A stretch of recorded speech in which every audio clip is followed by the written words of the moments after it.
ہم اٹھائے ہی نہ جاتے، ہم اٹھائے ہی نہ جاتے۔ تو جب کسی کا اعلان ہوگا کس کی نیکیاں گھٹ گئیں، میرے نبی نے فرمایا کہ اس دن کا سب سے خوفناک ٹائم، سب سے خوفناک پیریڈ ہے جب اللہ بلائے گا طارق جمیل کو بلاؤ، زینب کو بلاؤ، فاطمہ کو بلاؤ، سکینہ کو بلاؤ، اسلم کو بلاؤ، شاہد کو بلاؤ، آتیتک، خولتک، انعمت علیک، تین باتیں اللہ فرمائے گا، تجھے دیا اور بہت کچھ دیا اور موت تک دیا، ماذا صنعت فیہا، آج کیا کر کے آئے ہو، کیا لائے ہو؟ نہ جھوٹ بول سکتا ہے نہ بھاگ سکتا ہے، این المفر، کدھر جاؤں؟ تو جس کا نصیب ہارا اس دن اور اس کی نیکیاں گھٹ گئیں اور اس کے گناہ بڑھ گئے تو ایک اعلان ہوگا، فلاں فلاں کا بیٹا بیٹی قد خفت موازینہ، نیکیاں گھٹ گئیں، شقی شقاء، ناکام ہو گیا۔ یہاں جب عدالت کہتی ہے اسے گرفتار کیا جائے تو پولیس یہاں سے پکڑ کر ہتھ کڑی لگاتی۔ اللہ ہم سب کو اس ناکامی سے بچائے۔ یہ سب کچھ ہونے والا ہے، میں تھوڑا سا بتانا چاہتا ہوں کہ ہم کہیں آنکھیں بند کر کے نہ موت آ جائے۔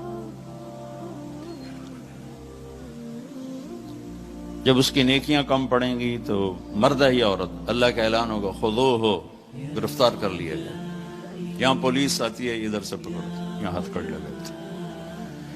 اللہ کی پولیس آئے گی، یہاں سے نہیں پکڑیں گے، مجھے دیکھیں، یہاں ہاتھ ڈالیں گے، یہاں ایک فرشتہ یہاں ہاتھ ڈالے گا، یوں کرے گا، یوں، یہ سارا جبڑا نکل کے وہاں تک چلا جائے گا اور ایسے گرے گا کلابازیاں کھا تو پھر اٹھ کے کہے گا رحم کرو، رحم کرو۔ وہ کہیں گے رحمان نے رحم نہیں کیا، ہم کیسے کریں؟ کسی عورت کی ناکامی کا فیصلہ ہوا تو اس کے منہ میں ہاتھ نہیں ڈالیں گے، اس کے سر کی چوٹی سے پکڑ کر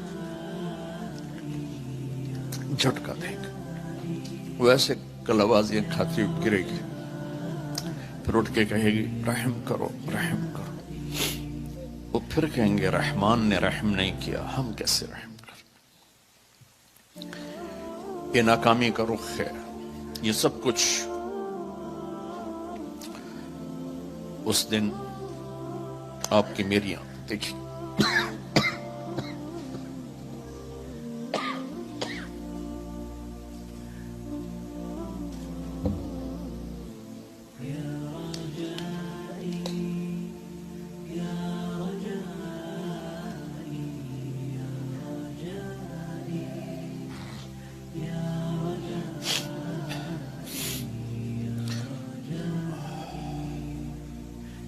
کہے گا یا لیتنی لم موت، اس کو اس کا ریزلٹ دیا جائے گا، چلو تو سیدھا بھی ہاتھ کرے گا تو الٹے ہاتھ میں جائے، الٹے ہاتھ میں جائے، تو کہے گا یا لیتنی لم اوت کتابیا، ہے میرا پیپر مجھے نہ پکڑایا جاتا، یا لیتہا کانت القاضیہ، ارے موت کہاں مر گئی، آجا مجھے موت دیتا،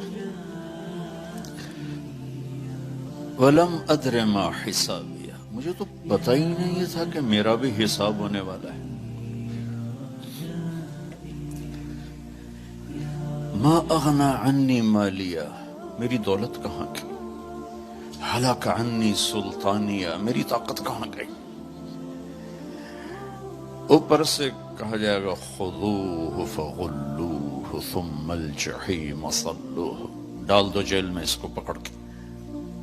یہ ایک رخ ہے، ایک دوسرا رخ ہے وَأَمَّا مَنْ خَافَ مَقَامَ رَبِّهِ وَنَهَى النَّفْسَ عَنِ الْهَوَىٰ۔ ٹورانٹو میں رہو، مدینے میں رہو، قانون ایک ہے، جگہ کا تقدس یقیناً ہے، مکہ اور اس کے باقی مدینہ اور اس کا علاوہ ایک تو نہیں ہے، قانون ایک ہے، مدینے میں رہ کر بھی وہی قانون ہے، ٹورانٹو میں رہ کر بھی وہی قانون ہے، یہاں قانون توڑے یا مدینے توڑے، جرم ثابت ہے. یہاں قانون کو پورا کرے وہاں پورا کرے, عزتوں کے دروازے کھلیں گے. وہ کیا قانون ہے؟ وَأَمَّا مَنْ خَافَ مَقَامَ رَبِّهِ, جو ٹورانٹو میں رہتے ہوئے اس دن کو یاد کرتا رہا, کرتی رہی کہ ایک دن مجھے اللہ کے سامنے کھڑے ہونا ہے, ایک دن مجھے اللہ کے سامنے کھڑے ہونا ہے, مجھے اپنے ہر بول کا جواب دینا ہے, ہر کیے کا جواب دینا ہے. وَنَهَا النَّفْسَ عَنِ الْهَوَىٰ, لہٰذا وہ ہر جگہ اپنے آپ کو روکتی رہی, اپنے آپ کو روکتا رہا, اپنے آپ کو بچاتا رہا, اپنے آپ کو بچاتی رہی. نتیجہ کیا نکلا؟ فَإِنَّ الْجَنَّةَ هِيَ الْمَأْوَىٰ. آج پھر خوبصورت عالی شان زندگی اس کا مقدر ہے. جب اس کی نیکیاں بڑھیں گی تو اعلان ہوگا فلاں فلاں کا بیٹا بیٹی قد ثقلت موازینہ وسعد سعادۃ لا یشقى بعدها ابدا, فلاں فلاں کا بیٹا بیٹی کامیاب, مبارک, عزت مبارک. میں اور آپ جب حساب کے لیے پیش ہوں گے قد یہی ہوگا جو اب ہے, لیکن جب اعلان ہوگا کہ کامیاب تو ایک دم ایسے کرین میں سے ڈنڈا نکلتا ہے, ایسے پورا جسم تیزی سے بڑھے گا, اور جس ہائٹ پر حضرت آدم اور حوا کو اللہ نے بنایا تھا اس ہائٹ اور اس لیول پہ اللہ لے جائے گا. وہ 60 ہاتھ 130 فٹ بنتے ہیں. اللہ نے مردوں میں یوسف علیہ السلام کو سب سے حسین بنایا, یہ تو بہت لوگوں کو معلوم ہے. عورتوں میں کون سب سے حسین ہے یہ بہت کم لوگوں کو معلوم ہے.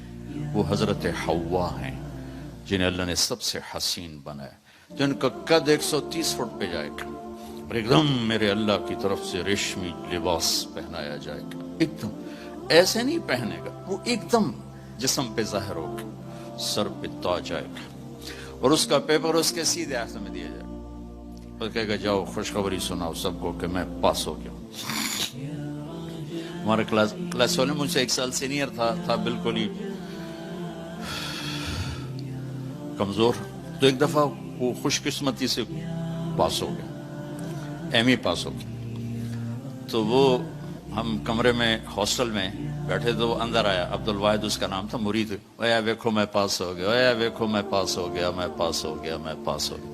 میں جب یہ قرآن کو پیش کرتا ہوں یہ حدیث تو مجھے وہ عبد الواحد یا اے ویکھو میں پاس ہو گیا.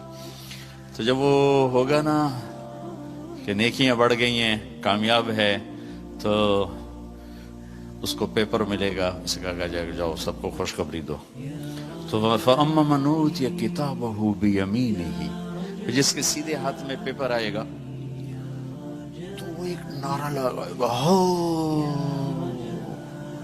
زور سے, جیسے ہم خوشی میں نعرے نہیں لگاتے, تو وہ ایک نعرہ لگائے گا. اس نعرے کو قرآن نے, اس کی خوشی کی آواز کو قرآن نے ایک لفظ بنا دی. لفظ جس کے سیدھے ہاتھ میں پیپر آئے گا وہ کہے گا اقرؤوا کتابی, وہ کہے گا وہ کہیں گے کیا ہوا, کہے گا اقرؤوا کتابی, پیپر پڑھو, پاس ہو چکا ہوں, میں پاس ہو گئی, میں پاس ہو گیا. وہ کہیں گے کیسے پاس ہو گیا؟ وہ کہے گا انی ظننت انی ملاق حسابی. ارے بھائی میں نے ٹورانٹو میں وہ نہیں کیا جو سارے کر رہے تھے, میں نے وہ کیا جو اللہ چاہتا تھا. میں لگا رہا, میں تیاری کرتی رہی, میں تیاری کرتا رہا, لہذا میرے اللہ نے مجھے اس کا صلہ دیا. اب یہ آپس میں گفتگو ہو رہی ہے, اوپر سے اللہ کی آواز آئی, خوشخبری کی آواز, فَهُوَ فِي عِيشَةٍ رَاضِيَةٍ, میرے بندے بندی کو ایک خوبصورت زندگی مبارک. دیکھو آپ خوبصورت زندگی کی تلاش میں یہاں پہنچے ہو. دال روٹی تو پاکستان میں بھی مل جانی تھی, لیکن لوگ خوب سے خوب کی تلاش میں آگے سے آگے جاتے, آگے سے آگے جاتے. دبئی جاتے ہیں، دبئی سے یہاں، سعودیہ جاتے ہیں، سعودیہ سے یہاں، ابو ظبی گئے، وہاں سے یہاں، خوب سے خوب کی تلاش انسانی نیچر ہے، فطرت ہے، اللہ نے منع بھی نہیں کیا ہے، لیکن یہاں کی ایک مشکل ہے کہ چھوڑ کے چلے جاتے۔ جب زندگی کچھ روپ دھارتی ہے تو شام ہو چکی ہوتی، جب انسان کچھ لینے کی سٹیج پر آتا ہے کہ اب میں سیٹل ہو گیا ہوں، تو زندگی اب سیٹ ہو چکی ہوتی ہے، چند صبحیں باقی ہوتی ہیں، چند شامیں باقی ہوتی۔ یہاں کی انسان کی ایک بے بسی تو یہ ہے کہ اس کے پاس اسباب بہت تھوڑے ہیں، اور اس سے بڑی بے بسی یہ ہے کہ اس کے پاس عمر بہت تھوڑی، 60-70 سال میں کیا کچھ کرو گے۔ شیر شاہ سوری کی بات مجھے یاد آتی ہے جو ہر انسان کے اوپر فٹ آتی۔ جب اس نے دہلی کو فتح کیا تو اس کی عمر 60 سال تھی، تو اس نے ایک آہ بھری اور کہا، ہائے افسوس، میرے اوپر حکومت کا سورج اس وقت چمکا ہے جب میری اپنی زندگی کا سورج ڈوبنے والا ہے۔ 66 سال کی عمر میں موت آ گئی کالنجر کی فتح میں۔ یہ اس وقت ساری دنیا کے انسانوں کی بے بسی ہے، میں اب سیٹل ہو گیا ہوں۔ وہ نیچے سے اللہ تعالیٰ پھٹا کھینچ لیتا ہے۔ یہ پوری دنیا کے انسانوں کی ٹریجڈی ہے۔ چلو ایک بچہ سونے کا چمچ لے کے پیدا ہوتا اور ساری زندگی کوئی دکھ نہیں دیکھتا، اس کے پاس بھی کتنی عمر ہے؟ 60 سال 70 سال۔ بڑھاپے میں تو خود اولادیں دعائیں مانگتی ہیں، یا اللہ ابا جی دی ہن خیر ہی کر دے، یعنی پھر مگرو لے جاوے، دعا کرو ابا جی سوکھے ہو جاؤں، اما جی سوکھے ہو جاؤں، مطلب ہن ساڈی جان چھڈے تے اگاں جاوے۔ اولادیں دعا مانگتی ہیں کہ مر جائیں،